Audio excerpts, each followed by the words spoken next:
What if I told you modern psychology stands on controversial foundations? That Nobel-worthy discoveries emerged from experiments we now consider unethical, even criminal. Today, we analyze three landmark studies that permanently changed science and forced humanity to confront difficult questions about progress versus morality. From 1950's reckless human testing to today's strict regulations, this is the story of how science learned self-control. But first, we must understand what made these experiments so valuable and so dangerous. These experiments were banned for good reason, yet we still use their findings daily. Let's examine this ethical paradox starting with Stanford's infamous prison study. In August 1971, psychologist Philip Zimbardo created a simulated prison in Stanford's basement. Ordinary college students were randomly assigned as guards or prisoners. What happened next shocked the scientific community. Within just 36 hours, the guards began inventing cruel punishments. Prisoners were forced to do push-ups, denied bathroom privileges, and called by numbers instead of names. The experiment spiraled out of control so quickly that 5 prisoners had to be released early due to extreme stress. Most disturbingly, even Zimbardo himself became absorbed in his role as prison superintendent. It took his future wife to point out the ethical catastrophe unfolding. The study was abruptly stopped after just 6 days. This experiment revealed 2 profound truths: how easily people conform to assigned roles, and why scientific research needs strict ethical boundaries.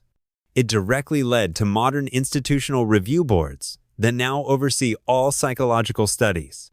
In 1920, behaviorist John B. Watson conducted perhaps psychology's most controversial child study.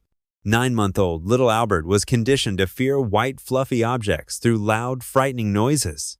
Initially, Albert showed no fear of rats, rabbits, or cotton wool. But after repeated pairings with jarring metal clangs, he began crying at the sight of anything fuzzy, even Santa's beard.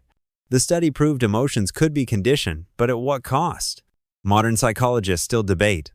Was Albert's fear ever extinguished? What became of him?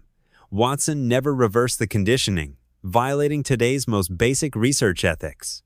Yet, this troubling study remains foundational for understanding phobias and behavioral therapy.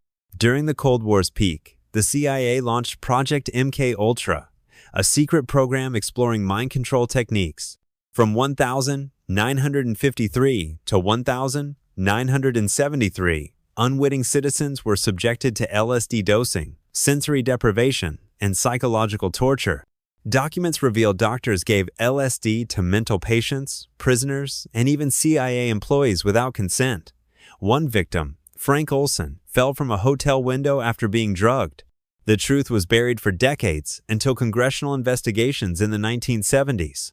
While MKUltra failed to create perfect spies, it revealed disturbing truths about human suggestibility. Its legacy? Tighter regulations on human experimentation and new protections for research subjects, though many victims never received justice. These 3 experiments represent psychology's ethical turning point.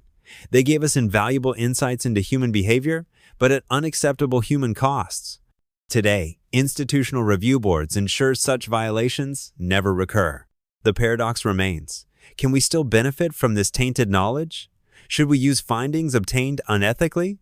These questions have no easy answers, but one truth is clear: science must progress with compassion.